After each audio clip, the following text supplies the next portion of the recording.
Bonjour à tous et bienvenue pour ce webinaire sur les nouvelles décisions ANSM pour le contrôle qualité en radiothérapie. Nous sommes très heureux de vous accueillir en ce début d'après-midi pour un sujet qui semble d'importance pour les professionnels de la radiothérapie ou de l'imagerie que vous êtes, puisque nous avons eu plus de 200 demandes de participation et vous êtes déjà plus de 140 à être connectés. Donc voilà. Nous sommes à la fois très heureux de cela et nous espérons par contre que la présentation que nous avons préparée répondra à vos attentes. Pour cela, nous vous enverrons quelques petites questions juste après le webinaire afin que vous puissiez nous faire un petit retour sur celui-ci. Et pendant cette présentation, vous avez un petit bouton Q&A, donc questions et réponses, que vous pouvez utiliser à tout moment pendant la présentation. Et donc, avec Terry, nous aurons le plaisir d'y répondre à la fin de la présentation pour ne pas interrompre le flux de ce webinaire. Donc voilà, moi je suis David Gibon, donc directeur de la Business Unit Aquilab, et j'aurai le plaisir d'animer ce webinaire avec Terry Liant, physicien médical, qui est notre chef de produit sur la solution Artiscan et plus globalement sur l'activité contrôle qualité au sein d'Aquilab. Alors, peut-être un petit mot d'introduction sur Aquilab pour ceux qui ne nous connaîtraient pas en bref. Donc, Aquilab, on a été créé dans les années 2000. On est basé à Lille et toujours basé à Lille. Et on est 25 collaborateurs qui travaillons dans le développement logiciel en radiothérapie et en imagerie. Aujourd'hui, un peu plus de 350 centres installés avec nos solutions. Et nous avons une présence avec l'un ou l'autre de nos produits dans la majorité des centres de radiothérapie en France qui nous font confiance depuis de nombreuses années.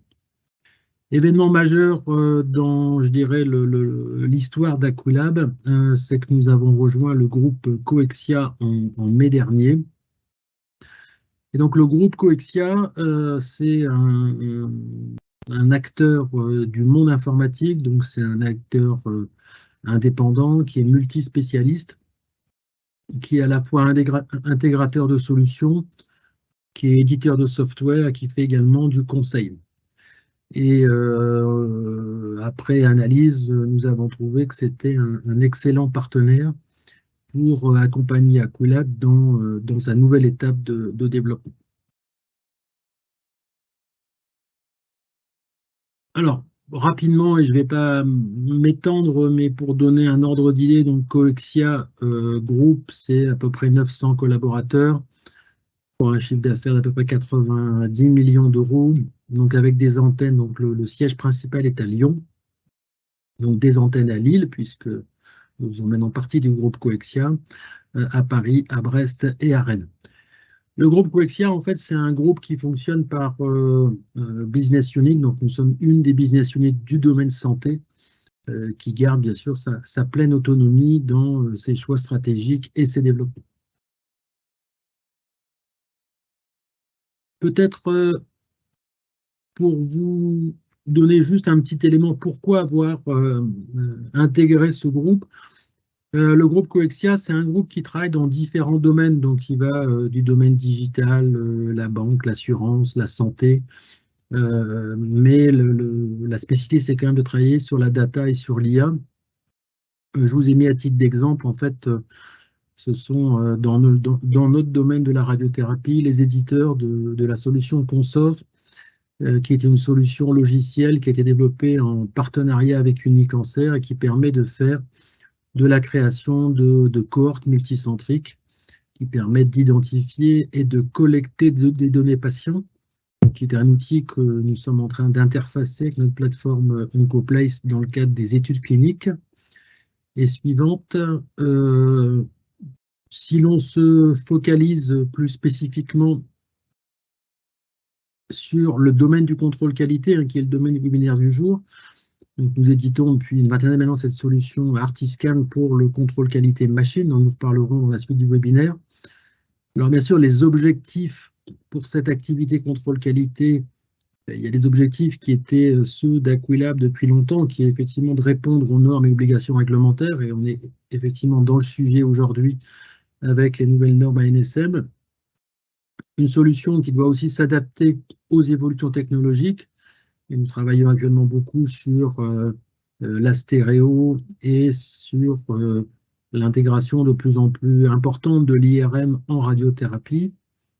Mais cette, je dirais, intégration dans Coexia va nous ouvrir de nouvelles portes pour tout ce qui est automatisation des processus de QA, le développement de modèles prédictifs sur la dérive des équipements et puis également sur le multicentrique de favoriser la comparaison intercentre, donc de développer la solution également sur ces aspects fonctionnels et multicentriques. Voilà, quelques petits mots d'introduction donc sur ce qu'est Aquilab aujourd'hui. Les diapos suivantes, donc je vais passer la main à Thierry qui va pouvoir vous faire un bilan un petit peu de cette norme, de voir un petit peu les changements par rapport à l'ancienne norme, et puis de voir comment nous, on a commencé à y répondre aujourd'hui. Thierry, je te laisse la parole. Bien, bonjour à tous. Donc, je vais toucher deux mots sur Artiscan, même si la majorité d'entre vous connaissent un petit peu notre solution. Donc, pour résumer en une seule phrase, donc à partir des images d'ICOM dans lesquelles on fait, quel que soit le type de photo dont la majorité des centres disposent, Artiscan extrait les informations nécessaires pour pouvoir donc calculer le paramètre en question qu'on souhaite le suivre, contrôler, voir son évolution, dans lequel tous ces résultats sont enregistrés sur une base de données pour qu'on le retrouve via une courbe de tendance ou dans un compte rendu. Donc, au niveau de la réglementation, donc actuellement, la décision du 27 juillet de 2007, elle est toujours en vigueur et elle sera abrogée 12 mois après la publication du nouveau texte. Donc, jusqu'à présent, nous avons des modules qui répondent à cette réglementation donc, que vous avez à l'écran, donc le CQML-CFR et le CQI Portal FR, par exemple. Et donc, du coup, je ne vais pas m'attarder sur ce texte que tout le monde connaît. Et donc, depuis le 28 février 2003 est parue donc, la nouvelle décision de la NSM qui entre en vigueur donc, 12 mois après cette publication, donc c'est-à-dire à partir de février 2024. Donc, il nous laisse à peu près un an pour les centres pour se mettre en conformité avec cette nouvelle décision. Donc, au niveau de ce nouveau texte, le champ d'application des dispositifs est beaucoup plus vaste par rapport à la précédente, où en fait, elle concerne donc, toutes les installations de radiothérapie et de radiochirurgie qui émettent des rayonnements ionisants supérieurs à 1 mégaélectronvolt. Donc, comme précisé dans la précédente décision, donc dans ce nouveau texte, il est indiqué la nature des opérations, la périodicité, les critères d'acceptabilité, etc. Donc, du coup, nos modules actuels de réglementaire CQI ne sont plus en conformité avec cette nouvelle décision. Donc, suite à cela, nous avons décidé donc d'adapter notre solution pour pouvoir vous accompagner à répondre à la nouvelle réglementation qui sera applicable l'année prochaine. Donc, comment elle est organisée par rapport à la précédente? Donc, celle-ci est décomposée en ce qu'on appelle des unités de contrôle qui sont elles-mêmes sous-divisées par type de rayonnement ou système de collimation ou par le système de vérification du positionnement du patient. Donc, ces unités de contrôle numérotées de 1 à 8 sont communes à tous les dispositifs et en fonction du type de machine, il existe donc une unité de contrôle spécifique en fonction duquel l'appareil est contrôlé. Donc, l'appareil de traitement isocentrique concerne tous les accélérateurs que nous appellerons dits conventionnels, donc les TrueBeam, les Electa, Agility, etc. Mais la version est également concernée par cette unité spécifique numéro 1. Il est également inclus donc, les appareils de traitement dits robotisés, donc on pense plus spécialement au CyberKnife, et les appareils de traitement basés sur l'irradiation hélicoïdale avec modulation d'intensité. Donc ceci concerne les appareils d'Accuray de type tomothérapie, Radixat, etc. Donc, dans cette présentation, nous aborderons plus particulièrement donc, les unités obligatoires et l'unité de contrôle spécifique numéro 1, car dans la version prochaine qui sortira pour Artiscan, pour pouvoir couvrir cette décision, nous avons décidé de couvrir en majorité les accélérateurs conventionnels et l'ALCION qui représentent une grosse partie du parc français. Donc, au niveau de la construction du programme, donc, pour chaque machine, donc, on doit composer avec les unités de 1 à 8 et celle de plus l'unité de contrôle spécifique en fonction du type de machine. Donc, au regard des caractéristiques de chaque dispositif, donc l'exploitant, donc c'est-à-dire vous devriez justifier si cette unité de contrôle s'applique oui ou non par rapport à la machine. Et ainsi, si l'exploitant doit donc déterminer l'ensemble des deux pour faire donc son programme de contrôle qualité interne. Donc, il existe donc au niveau du texte, dans le cas où, en fonction de la caractéristique de la machine, elle n'est pas décrite au niveau de la décision, donc c'est le cas de l'IRM LINAC où donc la partie LINAC est décrite au niveau du texte, donc qui correspond à l'unité 1 à 8 plus la partie spécifique numéro 1. Mais la partie IRM n'est pas décrite dans le texte. Donc du coup, c'est la responsabilité de l'exploitant de construire son propre programme basé sur les recommandations qu'on peut trouver au niveau de la littérature ou par rapport aux recommandations constructeurs. Donc de même, donc, pour les appareils de type radiochirurgie, donc tout ce qui est Gamma Knife et le nouveau Zapix qui est sorti tout récemment, et en fonction des unités qui ne sont pas applicables à ces dispositifs, l'exploitant doit construire donc du coup son programme de contrôle qualité de A à Z. Donc en rentrant en détail donc pour chacune des unités, donc l'unité 1 comprend donc les systèmes de sécurité, donc tout ce qui est dispositif visuel, audio, caméra, arrêt d'urgence, etc. Il y a quelques dénominations qui changent et la fréquence de contrôle, notamment pour les arrêts d'urgence. Et on voit apparaître dans la décision les systèmes d'imagerie. Donc, pour pouvoir répondre à cette unité 1, dans Artiscan, il y a l'option de Custom QA où en fait donc l'utilisateur a la possibilité donc de définir un test de type fonctionnel pour pouvoir répondre à chacune de ces points. Donc l'unité 2 correspond à la caractéristique dosimétrique du faisceau de traitement. Donc il y a la partie photons et électrons. Pour les photons, l'indice de l'énergie a été renommé en stabilité de l'indice de qualité du faisceau. Qui en fait correspond exactement à ce qu'il y avait précédemment. Donc on utilise toujours les mêmes métriques, le D20, D10 ou le TPR. De ce côté-là, niveau clinique, il n'y a rien qui change. Et on voit aussi apparaître donc un nouvel indice, l'indice de stabilité du profil, pour vérifier donc la variation maximale d'un profil de dose dans le cœur de champ. Au niveau du texte, l'homogénéité et la symétrie ont totalement disparu. Et par contre, pour les faisceaux de type FF et FFF, donc les deux points sont applicables. Donc, pour pouvoir répondre à ces différents points, dans Artiscan, dans dosimétrie QI, on permet donc de lire les fichiers de type cuve ou matrice pour pouvoir extraire les informations afin de calculer ces différents indices.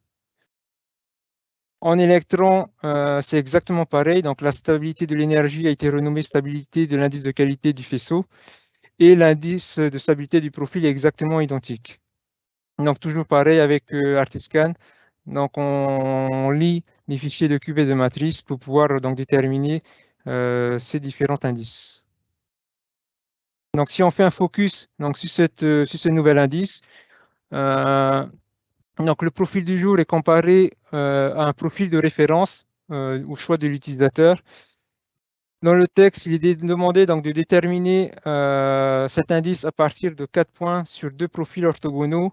Via Artiscan, nous calculons sur l'ensemble des points au niveau du cœur du champ.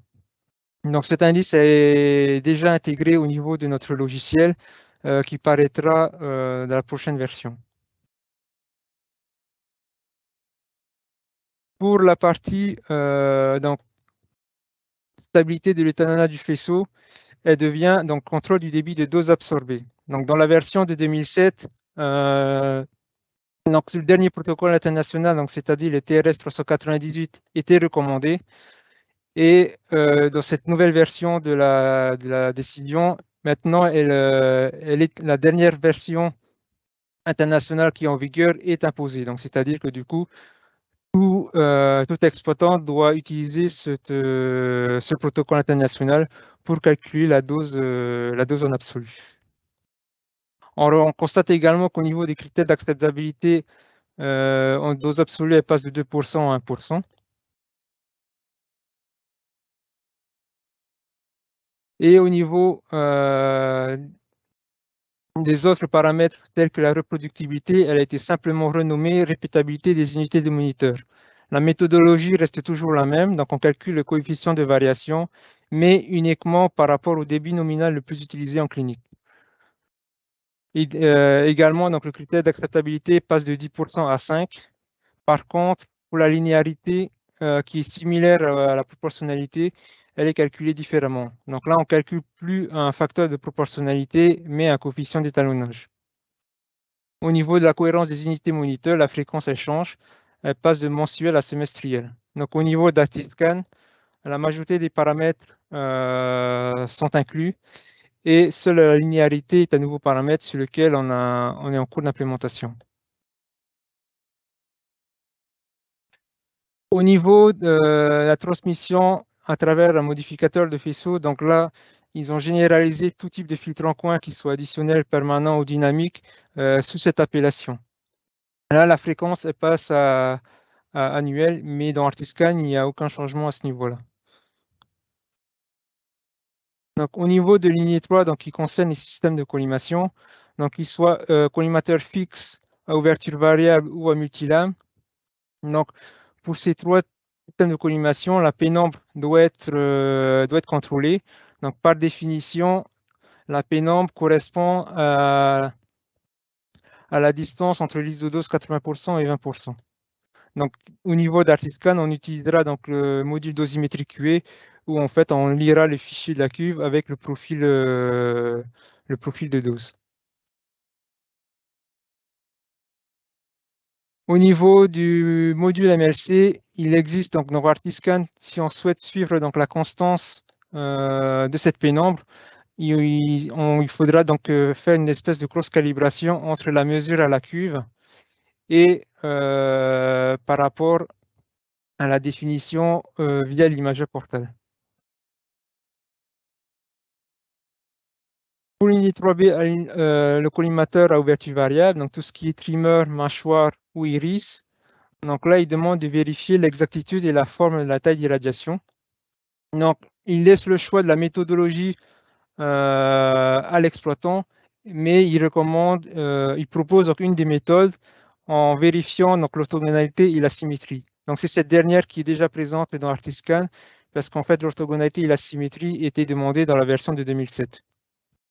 Néanmoins, au niveau de la circularité, donc dans Artiscan, on ne prend pas en compte parce que celle-ci, donc la circularité, donc c'est pour les champs circulaires de l'iris de l'appareil robotisé, et nous avons donc des difficultés en fait à lire les fichiers au format du CyberKnife. Donc, pour le niveau de l'unité de procès, donc tout ce qui concerne les collimateurs multilames, on retrouve donc l'exactitude du positionnement des lames au niveau du texte, mais qui demande maintenant 5 positions au lieu de 3 précédemment.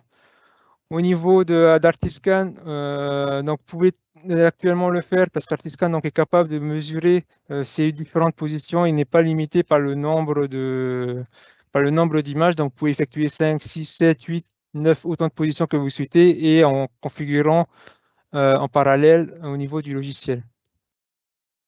Au niveau des tests IMRT, donc ça c'est la nouveauté au niveau de la réglementation. Donc on voit apparaître donc la précision du positionnement des lampes, que ce soit en analyse donc visuelle ou qualitative.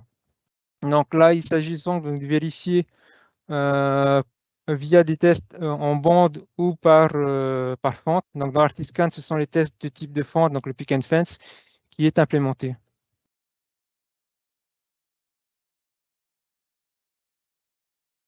Donc, vous avez donc un exemple de l'exactitude du positionnement des lames à l'écran que vous connaissiez déjà pour ceux qui possèdent le module CQIML-CFR. Donc, c'est cette méthodologie que nous avons retenue pour pouvoir répondre à l'exactitude du positionnement des lames. Donc, par rapport à la précision des lames, c'est les tests de type pick and fence. Donc, au niveau du texte, ils appellent donc RCMI en mode statique qui correspond au step and shoot et le RCMI en mode dynamique qui correspond au sliding windows. Donc, dans Artiscan, c'est déjà le cas qui est déjà implémenté, où nous avons la possibilité de faire ces différents tests. Donc, tous les tests que nous venons de décrire dans cette unité-là correspondent au niveau de bras 0.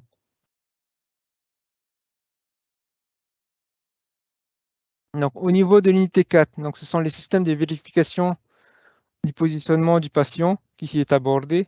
Donc,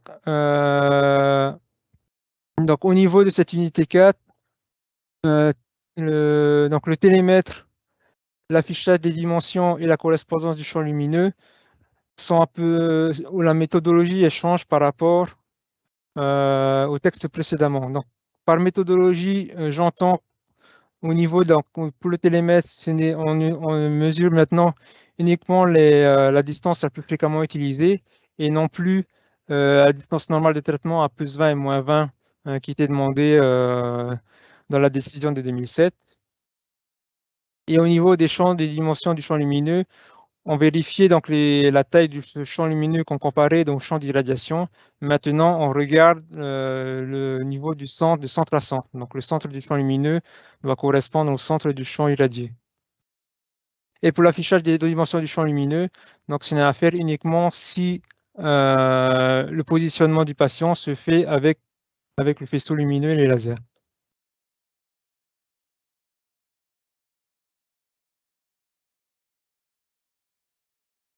Donc, pour ce système de positionnement du patient, donc apparaît la partie KV, comme pour les systèmes de sécurité. Donc, cette unité obligatoire est obligatoire lorsque l'imagerie est utilisée pour le repositionnement du patient. Il inclut donc tous les systèmes d'imagerie qui soient embarqués ou périphériques. Donc, périphériques, on pense notamment à l'Exatrack. Et embarqués, ce sont l'OBI et l'XVI en fonction de la machine. Donc, au niveau de ces tests, on retrouve donc tout ce qui concerne la qualité de l'image, donc tout ce qui est bruit, uniformité, la résolution spatiale à bas et au contraste, la distorsion. Et on voit également apparaître la taille du pixel. Dans Artiscan, la taille du pixel était déjà présente car c'était un prérequis pour le calcul de certains tests, pardon. Et ces différents paramètres sont implémentés ou en cours d'implémentation au niveau d'Artiscan.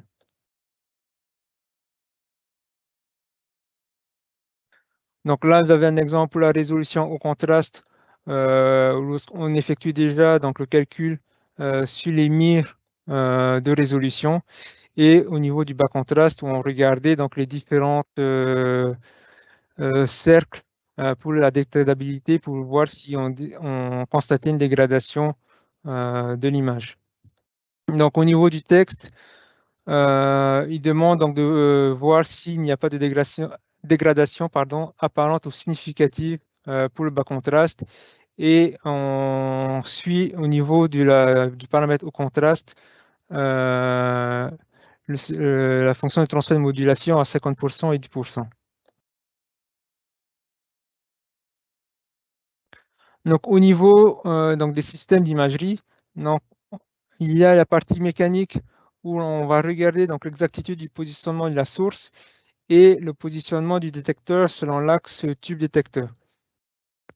Donc, au niveau de ces déplacements mécaniques ne sont applicables uniquement si le système a la possibilité de mouvement. Donc, du coup, le cas de l'Exatrack n'est pas concerné par ces différents tests.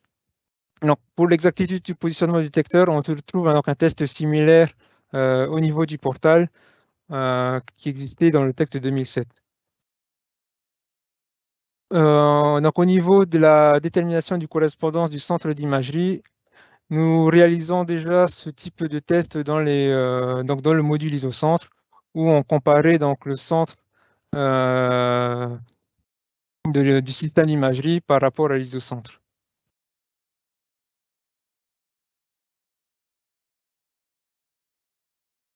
Il y a également la partie dosimétrique du tube KV, où on va donc regarder l'exactitude et la rétabillité de la tension. Donc, à l'aide du KVP mètre, l'exploitant va relever les différentes valeurs de ces tensions qui va rentrer au niveau du Artiscan pour pouvoir ensuite calculer automatiquement ce coefficient de répétabilité, ce critère de répétabilité, pardon, et l'exactitude qui correspond à la moyenne obtenue sur les mesures effectuées. La partie 4C donc, correspond donc, à l'imagerie 3D RX, donc que ce soit en MVCT ou KV-CBCT. Et donc ces tests concernent surtout la qualité de l'image, où les tolérances et les conditions de réalisation sont bien décrites au niveau du texte. Au niveau de la stabilité du signal, de l'eau, du bruit et de l'uniformité, donc nous calculons sur la section uniforme du 4FAN, dans lequel on va regarder donc les différents signaux pour pouvoir déterminer ces différents paramètres. Donc, je ne vais pas m'étaler sur les différentes formules au niveau du texte. Donc, le texte introduit également pour le spectre de puissance du bruit. Donc, ça, c'est une nouvelle métrique scanographique qui est avancée. Donc, ce dernier permet d'étudier la composante du bruit de l'image au niveau de son magnitude et la texture dans le domaine des fréquences. Donc, ce paramètre est également calculé sur la section uniforme du 4FAN. Et pour ceux qui n'ont pas Artiscan, il existe aussi un logiciel proposé par la SFPM, donc IQmetrics, pour calculer ce nouveau paramètre.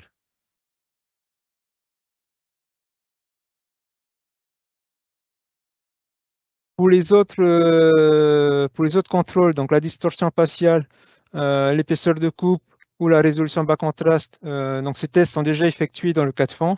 Donc en fonction du type de 4FAN que vous possédez, donc l'épaisseur de coupe se fait calculer donc soit sur les rampes, soit sur une bille. Et si l'insert possède des inserts de bas contraste, du coup, vous pouvez donc calculer la résolution à bas contraste sur le 4FAN.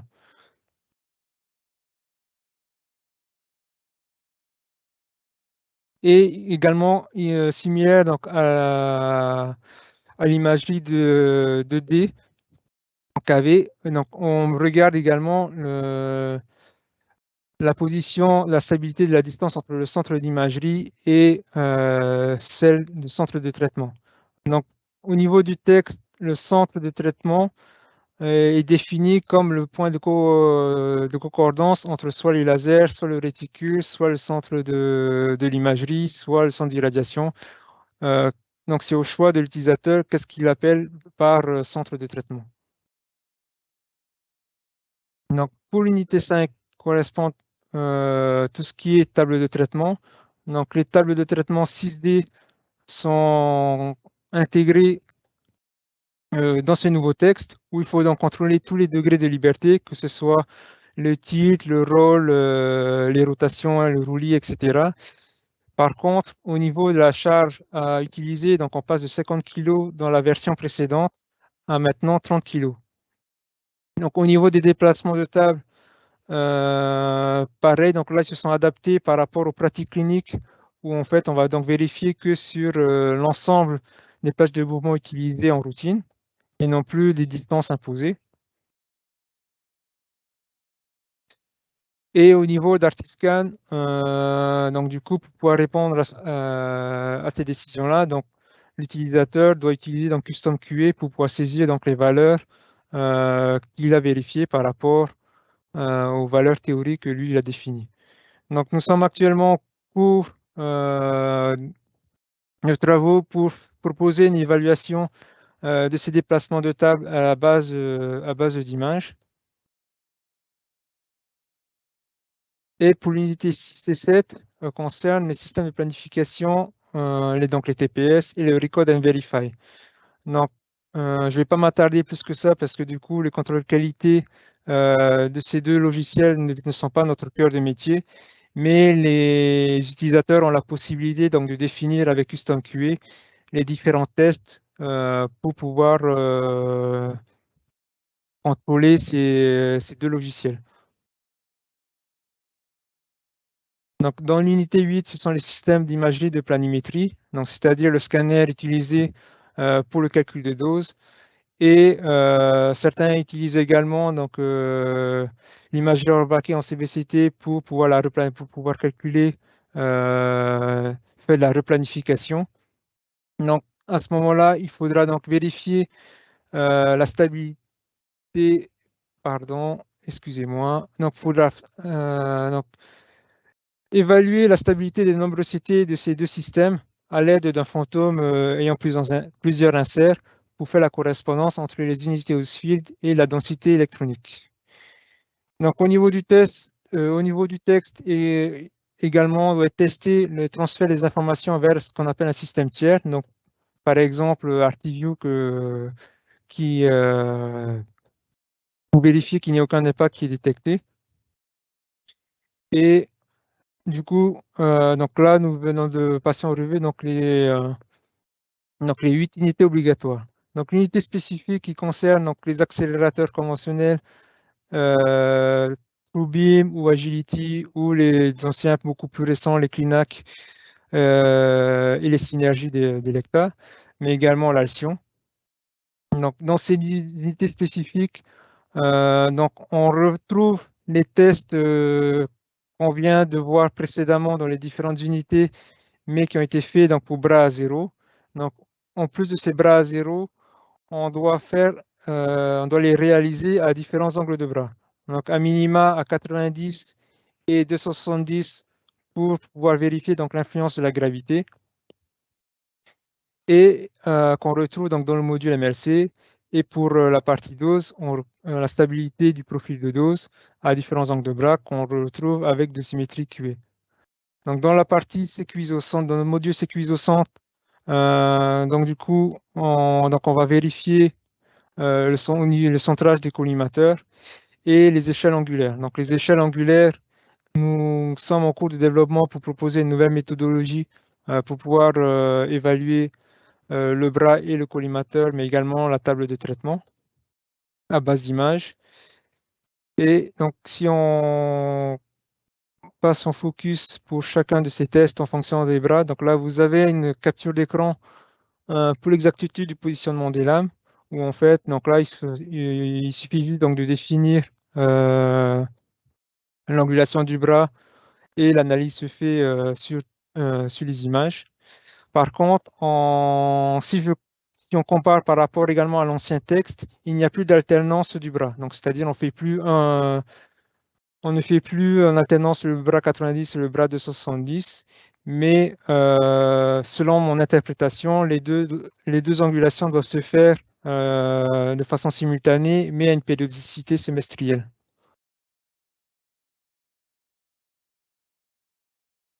Donc, pour la partie positionnement des lames, c'est avec le test du pick and fence. Donc là, c'est pareil, on effectue les acquisitions à différents angles de bras.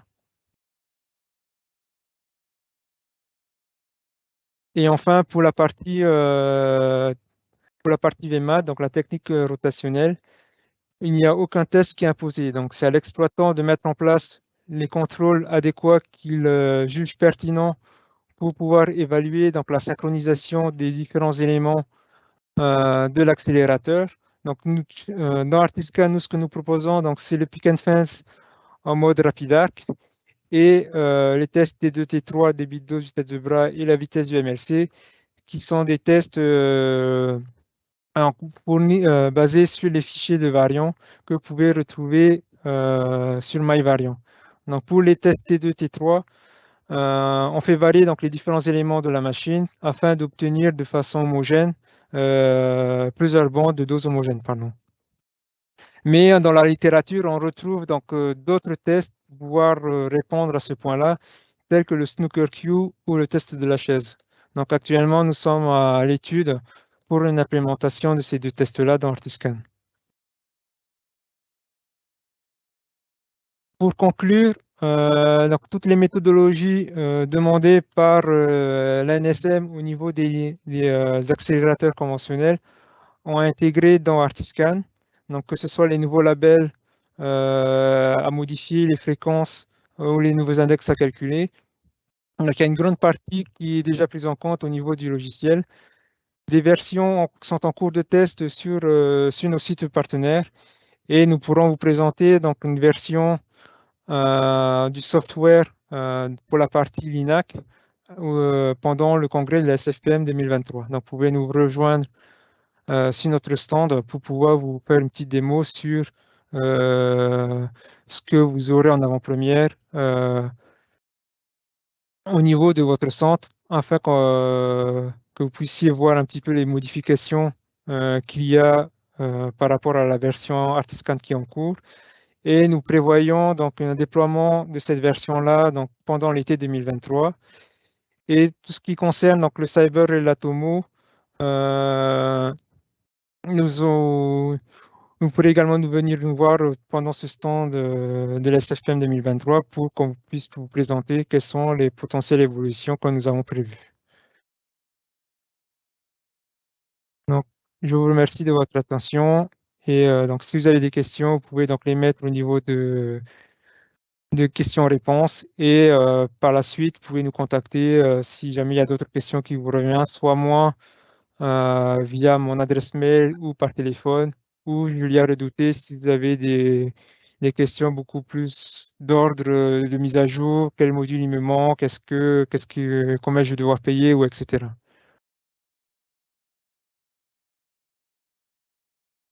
Ok, bah merci, merci Thierry.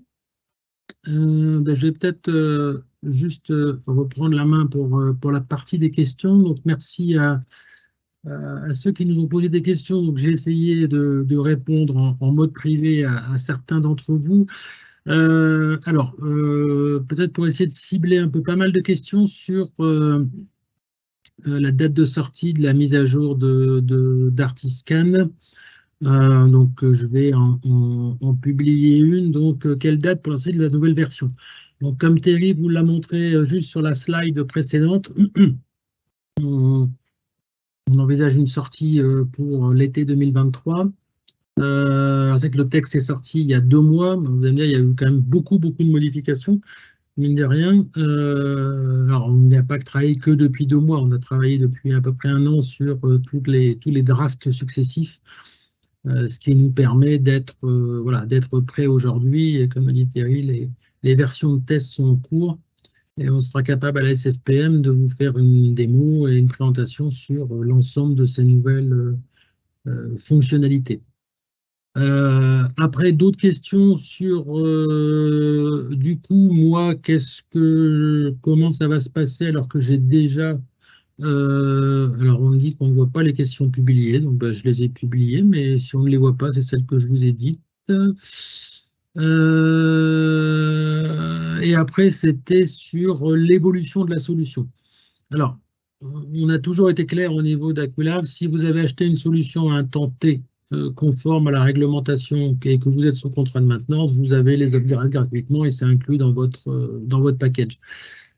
Par contre, effectivement, si vous aviez une solution, par exemple, je prends le cas de l'imagerie embarquée qui n'était pas dans l'ancien texte, donc certains clients n'avaient pas acquis les modules d'imagerie embarquée, ça ne ferait pas partie forcément de l'upgrade et ça sera un package supplémentaire à acheter. Par contre, pour tous ceux qui avaient les CQI ou les modules réglementaires 2007 et sous contrat auront bien sûr toutes ces mises à jour dans le cadre du contrat de maintenance. Alors, après quelques questions un peu plus, et pas mal de questions sur le partage des protocoles, des RT-plans complets qui vont permettre un gain de temps important, hein. Donc, on a pas mal de questions là-dessus. Terry, je vais te laisser compléter, mais je crois que dans les modules, en tout cas principaux, que ce soit le MLC, pour l'Alcyon également, et pour les isocentres, on fournit effectivement les RT-plans qui permettent de gagner du temps lors de la mise en place. Je ne sais pas si tu peux confirmer ou compléter là-dessus. Donc, au niveau des RT plans, donc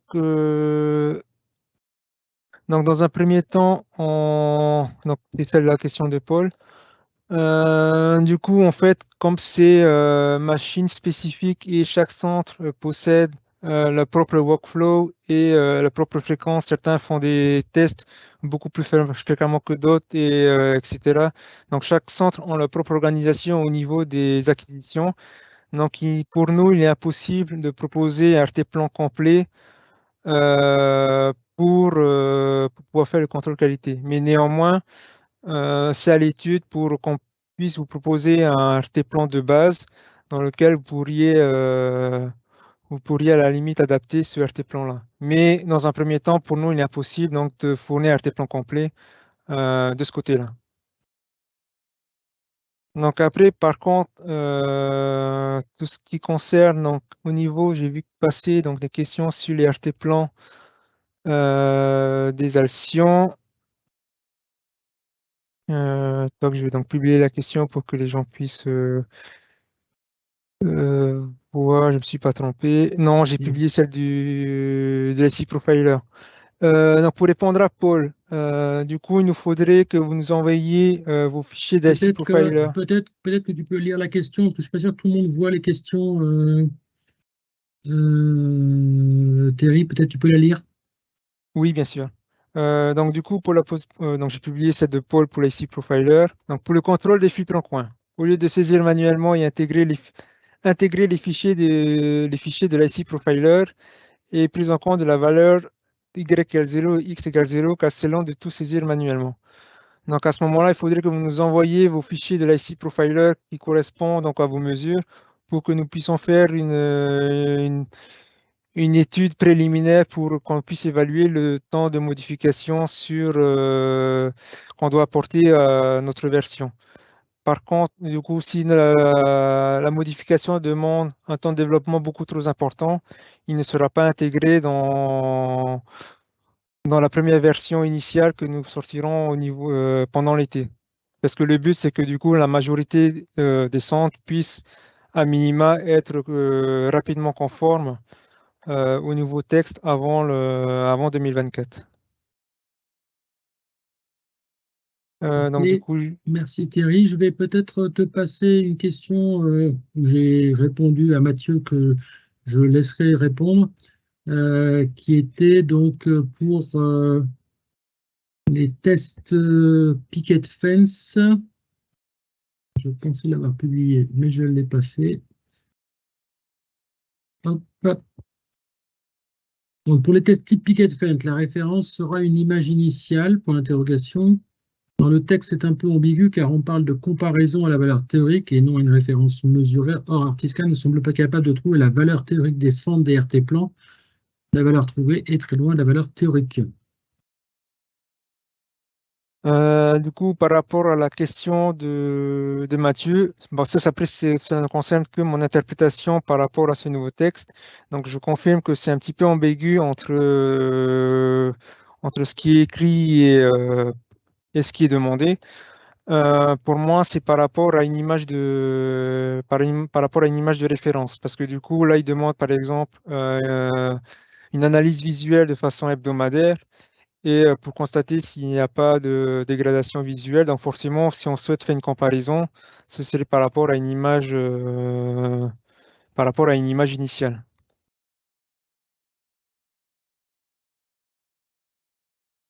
Ok. Alors, une question d'anonyme qui est concernant le test Picket Fence. L'analyse sera-t-elle modifiée afin de prendre en compte l'alignement des bandes lames? Dans un premier temps, donc là, parce qu'en fait, donc, nous sommes bloqués par les délais. Les tests Pick and Fence pour la version d'été, on ne pourra pas faire la prise en compte de cet alignement du fait des délais, mais elle sera tenue compte dans une version ultérieure. Ok. Voilà, donc sachez effectivement qu'on a dû faire des choix voilà, de développement pour que chacun puisse avoir une version, on va dire, courant de l'été ou à la rentrée, permettant le temps effectivement d'avoir des retours de votre part, à la fois des sites de référence avec qui on travaille, mais également de tous les utilisateurs, dans l'idée que vous soyez pleinement opérationnel pour fin d'année, début d'année prochaine.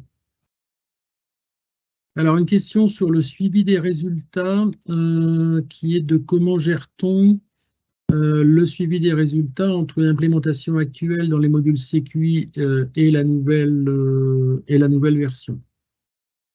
Donc les modules CQI, donc CQI MLC-FR, CQI Portal FR, concernent donc la partie de la réglementation de 2007. Donc celle-ci ne répond plus à la nouvelle réglementation, mais néanmoins, vous avez toujours la possibilité de faire les contrôles de ces différents modules.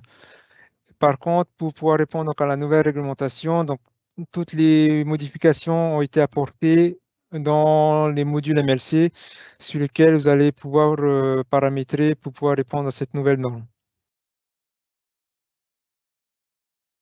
Ok, merci. Une question intéressante, elles le sont toutes, mais parce qu'on n'a pas abordé ce point et ça demandait effectivement beaucoup de développement chez nous, qui est une question que je viens de publier, qui effectivement, le texte demande qu'apparaissent sur les rapports les outils de contrôle utilisés et leur date d'étalonnage s'il y a lieu. Donc d'avoir un lien entre le test, le contrôle et l'inventaire des équipements de contrôle qualité. Donc ça, je pense que beaucoup de choses ont été faites à ce niveau-là, justement. Donc au niveau de l'inventaire, donc nous avons apporté, donc nous avons également travaillé au niveau de l'inventaire où vous allez donc déclarer donc vos différents outils que vous aviez utilisés, donc tout ce qui est chaîne de mesure, certificats, etc. Du coup, ces différentes parties ont été intégrées et suivant le type de test ou paramètres que vous allez utiliser, donc apparaîtront la chaîne de mesure que vous avez utilisée. Donc, on a en fait un historique des équipements dans l'inventaire qui permet de revenir effectivement et de savoir tel contrôle a été fait sur telle machine à telle date et avec tel équipement qui aura été étalonné à telle date, par exemple. Donc ça, c'est vrai que c'est des modifications qui ne semblent pas majeures en fait, mais qui sont quand même assez lourdes au niveau de l'architecture globale du système.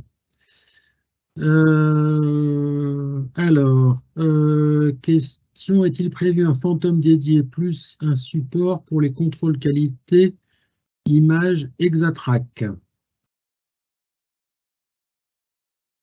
Donc pour l'Exatrack, donc c'est nos prochains pistes de développement juste après la NS1 parce que du coup, donc l'Exatrack fait partie de la continuité du texte où nous travaillerons dessus. Donc la majorité des centres possèdent donc le TOR 18. Donc nous adapterons notre algorithme de détection sur le TOR 18 pour pouvoir répondre à la contrôle qualité image de l'Exatrack. Donc vous pourrez utiliser le TOR 18 pour pouvoir vérifier la qualité de l'image de l'Exatrack dans une version future. Ok. Alors, là, Thierry, je te les mets toutes. Hein, aurez-vous une solution pour le kerma dans l'air? Du coup, nous n'avons pas de solution pour le kerma de l'air. Vous devrez acquérir donc pas un multi kVp mètre pour pouvoir mesurer la dose kV dans lequel vous allez donc saisir la valeur que vous allez mesurer du kerma dans l'air dans Artiscan. Mais nous ne sommes pas fabricants de détecteurs pour la mesure du kerma dans l'air. Ok. Alors, pour la stabilité du profil de dose, Artiscan utilise tous les points du cœur de champ pour la comparaison, point d'interrogation. Ou est-il possible de définir les 4 points comme la nouvelle décision le préconise? Donc, pour l'indice de stabilité du profil de dose, Artiscan utilisera la totalité des points dans le cœur de champ. Parce que la question était aussi de a priori, est-ce qu'il n'y a pas 4 points recommandés dans la norme? Là, si on a tous les points, en fait, comment va se faire la comparaison du coup? Donc, au niveau de la formule, c'est des sommations et des points à points. D'accord. Et pour pouvoir calculer cet indice. Et si on souhaite utiliser uniquement 4 points comme indiqué dans la nouvelle décision, à ce moment-là, il faudra faire de la saisie manuelle. Mais du coup, je trouve qu'il n'y a pas d'intérêt de faire de la saisie manuelle pour saisir 4 points au lieu d'utiliser la totalité du profil où en fait on a beaucoup plus de valeurs pour pouvoir calculer un indice beaucoup plus précis.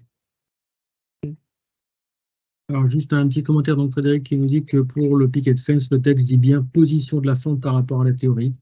Voilà.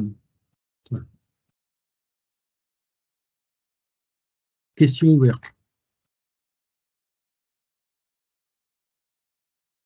Alors, l'auteur du ne répond pas à tout. Là, je pense que ça mériterait peut-être un contact direct avec Terry. Ensuite, c'est quoi la différence entre précision et exactitude des lames? L'exactitude des lames, donc c'est les champs, on va dire les champs 3D statiques. En fait, donc on a un faisceau statique et que les lames ne bougent pas. Et la précision, c'est la position des lames lorsqu'on emploie une technique de type IMRT ou VMAT.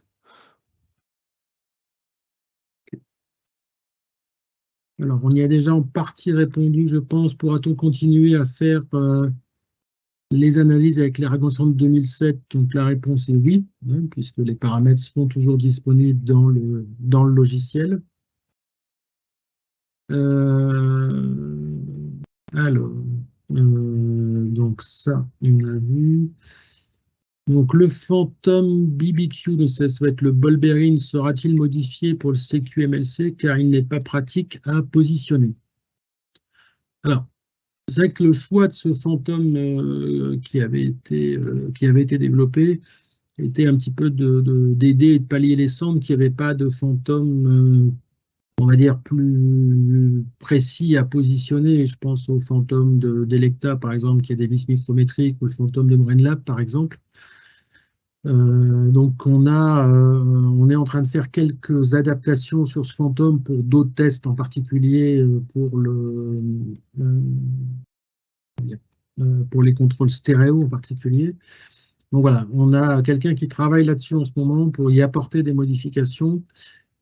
Et on est quand même assez, voilà, de ne pas vous refournir en plus un fantôme. Dès qu'on va y mettre des vis micrométriques ou ce genre de choses, ça va être des coûts extrêmement importants.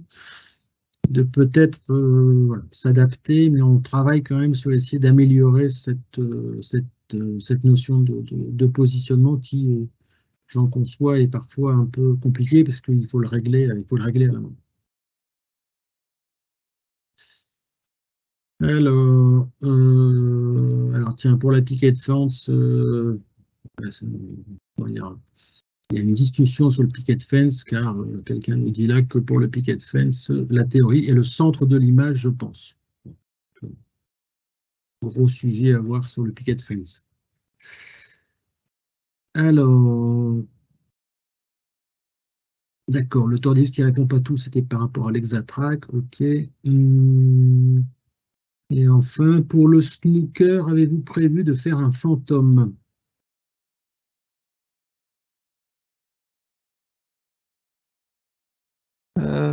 Pour le snooker Q, pour l'instant, nous n'avons pas encore réfléchi à la conception de ce fantôme parce qu'il faudra définir combien de billes nous souhaitons, la longueur du fantôme, etc.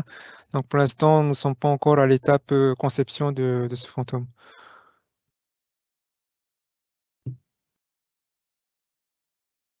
Ok, donc sur le picket fence, donc, je pense qu'on va faire on va essayer d'organiser une réunion utilisateur spécifique. Que comprenez-vous au picket fence? Puisque là, pour revenir sur le picket fence, il y a vraiment un objectif sur la page 33.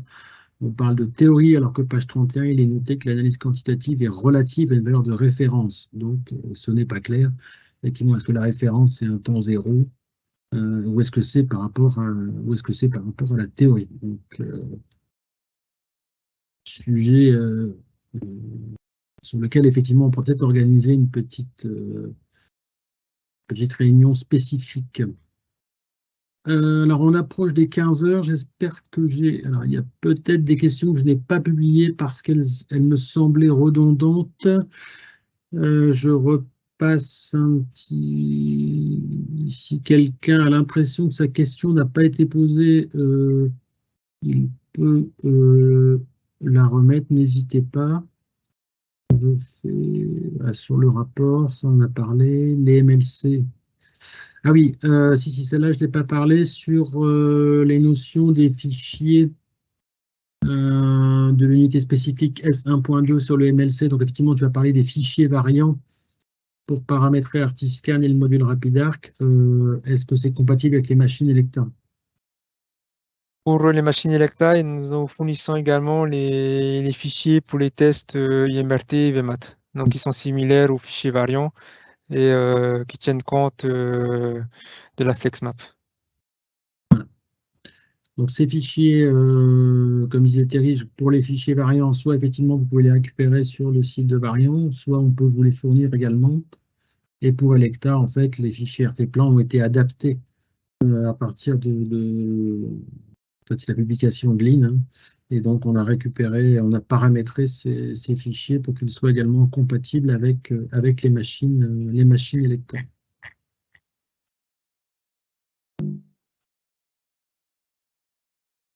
Alors,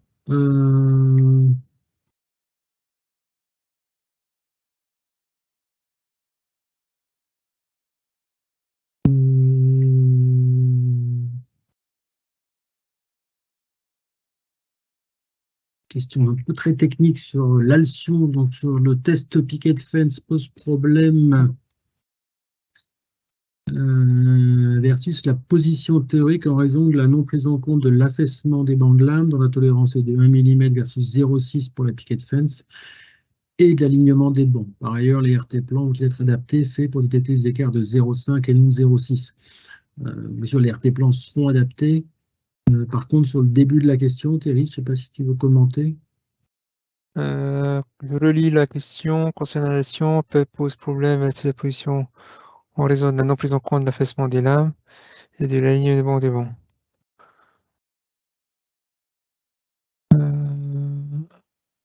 Les plans vont-ils être adaptés? Bon, je vous propose peut-être que sur ces questions très techniques, peut-être de contact avec Thierry directement. Ce qu'on pourra peut-être faire, c'est faire peut-être une petite liste aux questions qu'on publiera et qu'on vous enverra avec des réponses sur ces différentes données. Voilà. Et puis,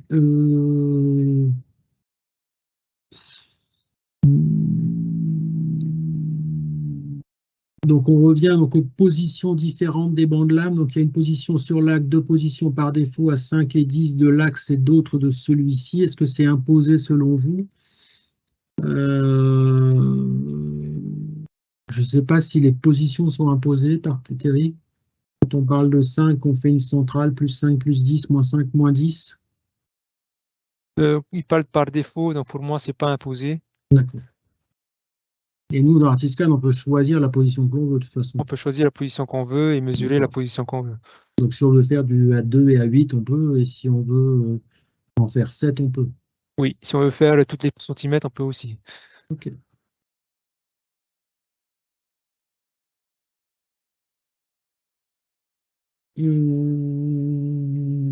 Alors, je prends les deux dernières là. Le contrôle qualité RCMI dynamique requiert de mesurer pour à minima 5 positions des fentes de largeur et de position d'arrêt connues. Comment réalise-t-on cela avec un sliding window? Car n'est-ce pas une fente qui se déplace continuellement? C'est de la relire en même temps. 5 positions des fentes de largeur et de position d'arrêt connues.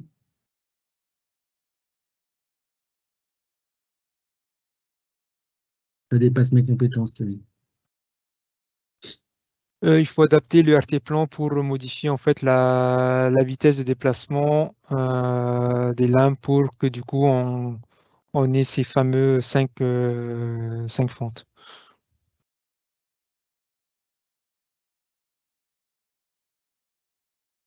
OK. Et puis, il y a une question ouverte.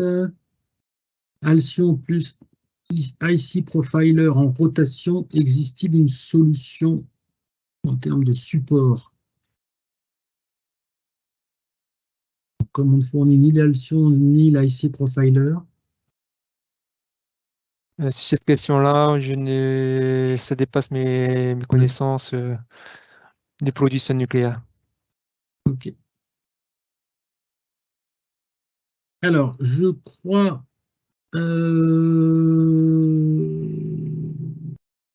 que j'ai à peu près repris l'ensemble des points. Il me semble qu'il y a vraiment une question sur le picket fence.